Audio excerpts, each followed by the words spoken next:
औज़ुबिल्लाहि मिनश्शैतानिर्रजीम बिस्मिल्लाहिर्रहमानिर्रहीम। तमाम मुमिनीन को या अली मदद वस्सलामु अलैकुम वरहमतुल्लाहि वबरकातुहू। अज़ीज़ान, ताज्जुब है कि मौलवी जलाली साहब ने, हमने पिछली वीडियो में जो जलाली साहब के ख़िलाफ़ हमने रिकॉर्ड की थी, उसमें हमने इनसे गुजारिश की थी कि सर हम आपकी मसलक के उलमा की बातें, उनकी कुतुब नहीं मानते। और वीडियो में मैंने कहा था कि वैसे तो मैंने इन्हें मुनाजरे की दावत दी थी, लेकिन हज़रत मुनाजरे की दावत से डर इतने गए हैं कि ना इन्होंने कोई बयान दिया, ना कोई ऐसी बात कि मैं अहले तशय्युअ की तरफ से मुनाजरे के चैलेंजेस एक्सेप्ट करता हूँ। उस वीडियो सुनने के बाद कोई रिएक्शन नहीं दिया, साइलेंट। खैर अजीज़ान, हज़रत ने आज अपने दावे को साबित करने के लिए एक नाकिस कोशिश की और शिया कुतुब से हवाला देने की जसारत भी की है। माशाल्लाह, मैं कहता हूँ बड़ी देर कर दी मेहरबान आते आते। चलें, एटलीस्ट शिया किताब का हवाला तो दिया। तो अब ये देख लेते हैं, सबसे पहले तो ये शिया किताब का तारुफ क्या करवा रहे हैं, और उसके बाद इनकी पेश की गई इबारत का हम रद्द करके सही माना आपके सामने रखेंगे। यह है मेरे हाथ में नहजुल बलागा। ये मेरा दावा नहीं कि ये हजरत मौला अली रदी अल्लाह तआला अन्हु की किताब है। ये मेरा दावा नहीं, ये रवाफिज का दावा है। रवाफिज के नजदीक तो 100% ऑथेंटिक है। तो मैं अब एक इबारत पेश करने लगा हूं और मुझे उनके जवाब का इंतजार है। ये अज़ीज़ान, आप लोगों ने सुना। फिर हम जब हजरत का रद्द करते हैं, फिर इनके शागिर्दों को आग लग जाती है, आप हमारे उलमा के खिलाफ क्यों बोल रहे हैं, ये है वो है। मौलवी अशरफ हसन जलाली साहब, पॉइंट नंबर 1, जो आपने लफ्ज़ बोला है ऑथेंटिक, ऑथेंटिक कोई लफ्ज़ नहीं है, ऑथेंटिक।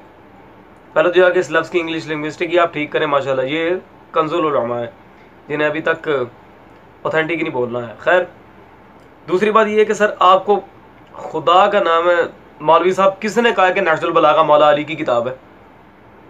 किसने कहा है भाई कि ये मौला अली ने लिखवाई है या फिर मौला अली ने लिखी है? और भाई, नहजुल बलागा मौला अली की जिंदगी के 350 साल या 360 साल के बाद सैयद रजी ने लिखी है। 41 हिजरी में मौला अली की शहादत हुई है, उसके 350 या 360 साल बाद तकरीबन सैयद रजी ने नहजुल बलागा लिखी है। और सैयद रजी के लिहाज से मैं आपको क्लैरिफिकेशन, जितनी भी शिया कुतुब रजाल वल आलाम हैं, उन तमाम कुतुब में सरकार का जिक्र मौजूद है। अनदर पॉइंट, मैं अल्हम्दुलिल्लाह सैयद रजी के मज़ार का ज़ायर भी हूँ, मैंने हज़रत की कब्र की ज़ियारत भी की है। द नेक्स्ट पॉइंट, नहजुल बलागा में जो खुतबात, मकतूबात और कलिमात क़िसार हैं अमीरुल मोमिनीन के, उनमें से कई ऐसी रिवायात हैं जो अहले सुन्नत की किताबों से लेके लिखी गई हैं। कभी आपने नहजुल बलागा की शुरुआत अगर सही तरह पढ़ी होती तो शायद आप समझ जाते। इतनी बड़ी जहालत, नहजुल बलागा मौला अली की किताब है, अल्लाह दस। चलो, मैं आपको ये बात सिर्फ बोल नहीं रहा, मैं अल्हम्दुलिल्लाह साबित भी करूँगा। ये मेरे पास मतबूआ तेहरान मौजूद है जी, नहजुल बलागा मा तखरीज। अल्लामा मोहम्मद अली शरक़ी ने इस पर तखरीज का काम किया है। और मैंने जैसा कि कहा था कि नहजुल बलागा में कुछ रिवायात अहले सुन्नत की किताबों से लेके शेख रज़ी ने लिखी हैं। उसी का सबूत दे रहा हूँ आपको। सफ़ा नंबर 493 पर जहाँ नहजुल बलागा खुतबात का इन्होंने हवालाजात जिक्र किए हैं, उसके वहीं पर उन्होंने एक नाम लिखा है अत-तबरी इब्न जरीर अल-मुअर्रिख, आपके इमाम तबरी का नाम है। अगला सफ़ा नंबर 494, यहाँ पर भी अजीज़ान आप देख रहे हैं अल-वाक़िदी अल-मुअर्रिख।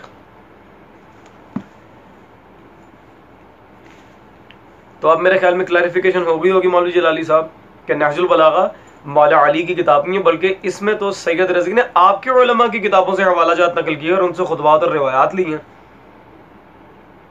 और तबरी और वाक़िदी के अलावा भी बहुत सी अहले सुन्नत की कुतुब है जहाँ से मैं नहजुल बलागा का खुतबात और मौला अली के फरामीन साबित कर सकता हूँ। कोई बड़ी बात नहीं है मौलवी साहब, बल्कि उलमाए अहले सुन्नत की कई शुरुआत मेरी लाइब्रेरी में मौजूद हैं जिन्होंने नाजुल बलागा की शरह लिखी है, अहले सुन्नत उलमा ने। लेकिन खैर वो एक अलग बहस है, अभी उस मौजू की तरफ हम जा नहीं रहे। मैं अजीजान सिर्फ आपको ये आप पे क्लियर करना चाह रहा हूँ कि जिस बंदे को यही नहीं पता कि किताब किसकी है, हाथ में पकड़ के किताब का नहीं पता चल रहा कि नहजुल बलागा का मुसन्निफ कौन है, नहजुल बलागा लिखी किसने है, बस ठीक है। खैर अब हम इबारत की तरफ चलते हैं जो हजरत ने बतौर दलील पेश की थी, उसके सही माना और मफहूम आपके सामने रखते हैं। ये नहजुल बलागा बैरूत की छपी हुई सफ़ा नंबर 335, यहां ये लिखा है, ये स्क्रीन पर आपको किताब नजर आ रही है। फ़इन्नी लस्तु फी नफ्सी बेफौक़ अन उख्तिया, उख्तिया ये खता से है। मौला अली वलियों के सरबराह, हसनैन करीमैन के अब्बा जान, ताजदार हल्लाता हजरत अलीउल मुर्तज़ा रदियल्लाहु ताला अन्हो फरमा रहे हैं, फ़इन्नी लस्तु फी नफ्सी बेफौक़ अन उख्तिया, मैं अपनी जात के लिहाज से खता से मुबर्रा नहीं हूं। ला हौला वला कुव्वता इल्ला बिल्लाह।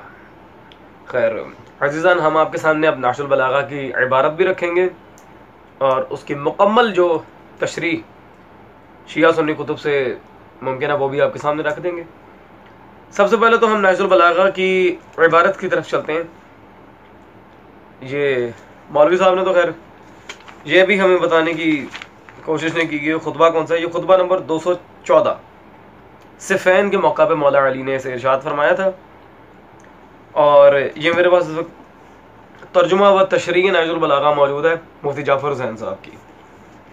इसमें अज़ीज़ान सफ़ा नंबर 522 पर खुतबा नंबर 214 के आखिर में जो इबारत मौजूद है वहाँ साफ जो इबारत हज़रत ने पढ़ी, फ़इन्नी लस्तु फ़ी नफ्सी बिफ़ौक़ अन उख्तिया, ये जो लफ्ज़ है लस्तु फ़ी नफ्सी, फ़ी नफ्सी, इन्होंने नफ्स का तर्जुमा आपके सामने क्या किया, ज़ात। अब जिस बंदे को यही नहीं पता कि नफ्स और ज़ात ये दोनों ही अरबी के अल्फाज हैं और उर्दू में भी ऐसे ही बोले जाते हैं। मौलवी साहब, नफ्स का तर्जुमा ज़ात कब से हो गया? ठीक है जी, पहली डंडी और चोरी आपकी पकड़ी गई। लस्तु फ़ी नफ्सी, ये नफ्सी, नफ्स अपने नफ्स के लिहाज से मौला अली यहाँ फरमा रहे हैं। अब अज़ीज़ान, इसकी मैं एक वजाहत करता चलूँ कि नहजुल बलागा की जो इबारत है इसके नीचे हाशिए में जो तशरीह मुफ्ती जाफ़र हुसैन साहब ने की है, क्या लिखते हैं जी? मैं एक एक चीज़ पे आऊँगा मौलवी साहब। इस इबारत की तशरीह मैं इंशाल्लाह जब अहले सुन्नत की किताब से करूँगा तब आपको लग पता जाएगा। खैर अज़ीज़ान, हम चलते हैं मुफ्ती जाफ़र साहब की तशरीह की तरफ। कहते हैं हज़रत के इरशाद कि यानी कि मैं अपने को इससे बालातर नहीं समझता कि ख़ता करूँ, मैं इन्हीं बशरी तकाज़ों और ख्वाहिशों की तरफ इशारा और आगे मौला अली जो फरमा रहे हैं, मगर ये कि खुदा मेरे नफ्स को इससे बचाए, इसमें इस्मत की तरफ इशारा है। ठीक है हजरत, इसमें इस्मत की तरफ इशारा है। मौला अली का मासूम होना इसी खुतबे से साबित हो रहा है। खैर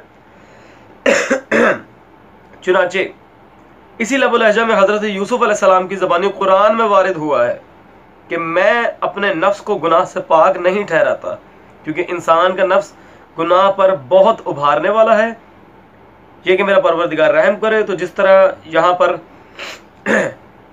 इस सारे मामले का जो लिख रहे हैं, यहाँ पर जो इस्तिस्ना है कि इसकी वजह से आयत के पहले जुज़ से आपकी इस्मत के खिलाफ दलील नहीं लाई जा सकती। इसी तरह अमीरुल मोमिनीन के कलाम में जो इसका इस्तिस्ना है, उसके होते हुए कलाम के पहले टुकड़े से आपके गैर मासूम होने पर इस्तदलाल नहीं किया जा सकता, वरना एक नबी की इस्मत से भी इनकार करना पड़ेगा। हजरत यूसुफ अलैहिस्सलाम ने भी बेऐन ही वही जुमला, उनसे भी ये साबित है कुरान करीम में, मैं अपने उसको गुनाह से पाक नहीं ठहराता, बेऐन ही। पहली बात तो ये, इसकी तशरीह में मुफ्ती जाफर साहब ने आपको एक एंटीवायनम दी है सर, कि मौला अली की इस्मत से अगर आप इनकार करें तो जनाब यूसुफ अलैहिस्सलाम की इस्मत से भी इनकार करना पड़ेगा, क्योंकि ये इस्तिस्ना साबित हो रहे हैं यहाँ से। खैर, अब अज़ीज़ान, अब हम चलते हैं नहजुल बलागा के मतन की तरफ। इबारत की शरह हो गई इसकी अल्हम्दुलिल्लाह, हमारे शारहीन ने जो लिखा मैंने बयान ही रख दिया। इसी से हजरत की डंडी भी पकड़ी गई, गलत तर्जुमा भी पकड़ा गया इनका, और जो माना मफहूम असलन था इस इबारत का वो हजरत बयान कर रहे थे अपने पास से ही, जिस तरह कुरान की तशरीह अपने पास से कर रहे थे आयत तत्हीर के लिहाज से, अब वैसे ही मौला अली के फरामीन को भी अपने पास से ही फेंकना शुरू कर दिया। ना बेटा ना, भूल है आपकी। खैर, इबारत की तरफ दोबारा चलते हैं। मौला अली क्या फरमा रहे हैं? फ़इन्नी लस्तु फ़ी नफ्सी, फ़ी नफ्सी। अब ये नफ्से हैदर कर्रार क्या है? मौलवी जलाली साहब, इसको तो जानते हैं ना आप। ये मेरे हाथ में मोहम्मद बुक सेंटर से छपा आपके आला हजरत फाजिल बरेलवी साहब का तर्जुमा है, कंजुल ईमान तर्जुमा अल कुरान, इसके साथ है तफसीर खजानुल इरफान। ठीक है जी,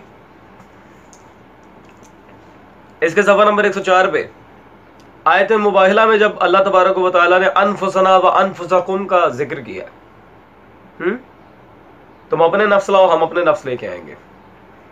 यहां पर इसकी तफसीर में खजानुल इरफान में क्या मौजूद है, हाशिया पर जरा गौर करें।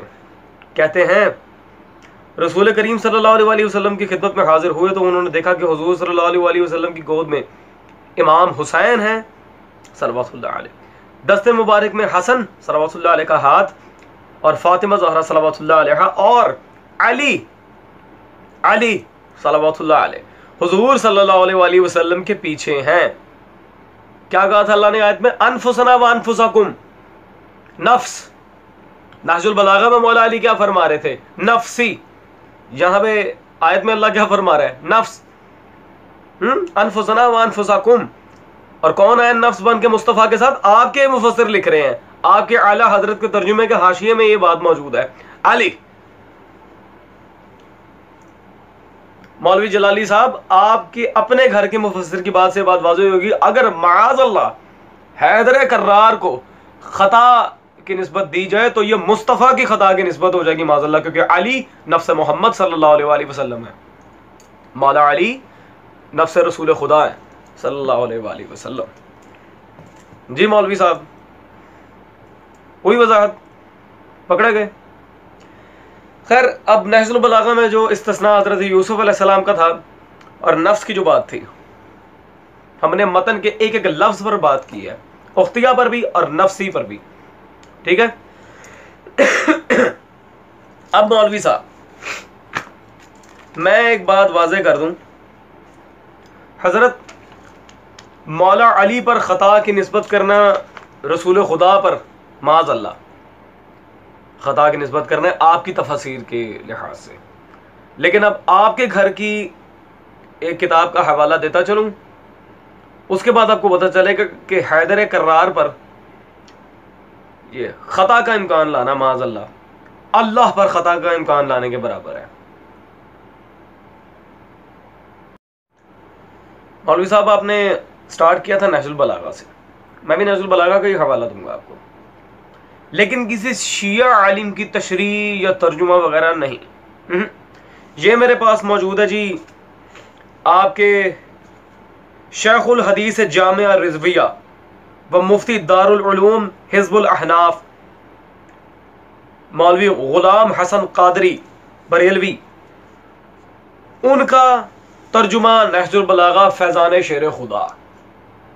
ठीक है जी, शेखुल हदीस बरेलवी मकतब के। ठीक है जी। इन्होंने तकरीबन 162 सफ़े का मुकदमा लिखा है नहजुल बलागा के स्टार्ट में। ठीक है, और अपनी इस फैज़ान शेर खुदा तर्जुमा नहजुल बलागा में सफ़ा 113 पर क्या लिखते हैं जी? दूसरा पॉइंट, अली सल्लल्लाहु अलैहि अली राजदार किबरिया ही नहीं बल्कि महबूब खुदा भी है। अल्लाह अकबर। मौलवी साहब, अल्लाह अगर अपने राज कहीं रखता है तो वो बारगाह है मौला अली सलावतुल्लाह अलैह की। मैं नहीं कहता, आपके शेखुल हदीस लिख रहे हैं, आपके मुफ्ती दारुल उलूम हिज़्बुल अहनाफ लिख रहे हैं, आपके शेखुल हदीस जामिया रिजविया लिख रहे हैं, हसन कादरी साहब। अब माज़अल्लाह मौला अली के ऊपर जो आप इल्ज़ाम लगा रहे हैं, तो पहला इल्ज़ाम तो जाएगा नाउज़ुबिल्लाह खुद अल्लाह पर। क्या अल्लाह ऐसी जगह अपने राज रख रहा है, तौहीद के राज वहां रख रहे हैं जहां खता का इम्कान है?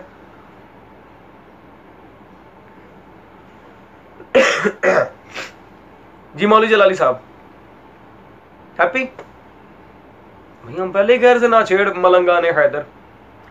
और अब इन सारे दलाइल के बाद, चूंकि गुज़िश्ता लेक्चर्स में भी हम आले मोहम्मद सल्लल्लाहु अलैहि मजमईन की इस्मत पर आपके मसलक की किताबों से ना सिर्फ दलील पेश कर रहे थे बल्कि उन किताबों की तौसीक भी पेश कर रहे थे साथ साथ। ठीक है जी, उसका हमें अजीजान जैसा कि आपके इल्म में है कोई जवाब नहीं आया। वो तो इंशाअल्लाह तबारक व तआला ये दे भी नहीं सकते, कर्ज लेके मरेंगे। खैर, आपने अब जो गुस्ताखियां की हैं सरकार अबू तालिब के लिहाज से, जनाब ज़हरा के लिहाज से, अमीरुल मोमिनीन के लिहाज से, हजरत आपके मसला के बरेलवी में बहुत बड़े आलिम गुजरे हैं, अल्लामा सईद अहमद सईद काज़मी साहब। अहमद सईद बरेलवी काज़मी साहब अपनी किताब हक़ुल मुबीन, उनकी ये किताब मेरे पास मौजूद है, उन्होंने अपनी इस किताब में ये मौक़िफ़ रखा है कि गुस्ताखी की तावील करना भी गुस्ताखी है। पूरी किताब ही इस मौजू पे है, तो गुस्ताखी की तावील ही नहीं हो सकती। गुस्ताखी की जो बंदा तावील करेगा वो बजाते खुद गुस्ताख कहलाएगा। ये मैंने घर नहीं बनाई, ये मकतबा नूरिया रिजविया से छपी है, खरीद दीजिएगा फैसलाबाद से, हक़ुल मुबीन। ठीक है जी। और इनकी तो मुझे विसाखत भी पेश करने की ज़रूरत नहीं है, इनकी ऑथेंटिसिटी भी मुझे साबित करने की कोई ज़रूरत नहीं है। आपके लिए तो वैसे ही जानी मानी शख्सियत इनके हवाला जाता अपने वीडियोस में दे रहे होते हैं। तो मौलवी साहब, आपके मसलक में चूँकि ख़ता के लिहाज से जो बात चल रही है, सारे बरेलवी उलमा ने, चलो देवबंद और अहले हदीस को तो आपने जवाब दिया ही दिया, बरेलवी उलमा की भी मुखालिफत आपने की। ये वखरई को माशाल्लाह आपका तबका चल पड़ा है जो अपने ही मसलक बरेलवी मसलक की उलमा की तनकीस पे तनकीस किए जा रहे हैं और कह रहे हैं अपने अकाबरीन को पढ़ो। भाई, इन अकाबरीन को क्यों नहीं पढ़ते? अहमद रजा को क्यों नहीं पढ़ते? अहमद सईद बरेलवी को क्यों नहीं पढ़ते? ये आपके शेखुल हदीस हसन कादरी, इनको क्यों नहीं पढ़ते? इनका क्या कसूर है? ठीक है जी। और दिल की गहराइयों से एक बात मैं आपसे कहना चाह रहा था, जो मैं काफी देर से जब्त करके बैठा हुआ था। सरकार अबू तालिब के लिहाज से आपने तौहीन की, मैंने आपको जवाब दिए। जनाब सैयदा के लिहाज से आपने बकबक की, आपको और आपके सारे शागिर्दों को शिकस्त भी हुई, जवाब भी मिला। अब मौला अली के लिहाज से आके आपने बकवास करना शुरू की है, तो मैं काफ़ी देर से जब्त करके बैठा था, लेकिन अब मैं लाजमी कहूँगा बेड़ा गरा की दे रहा, ये तौबा ना करें थे।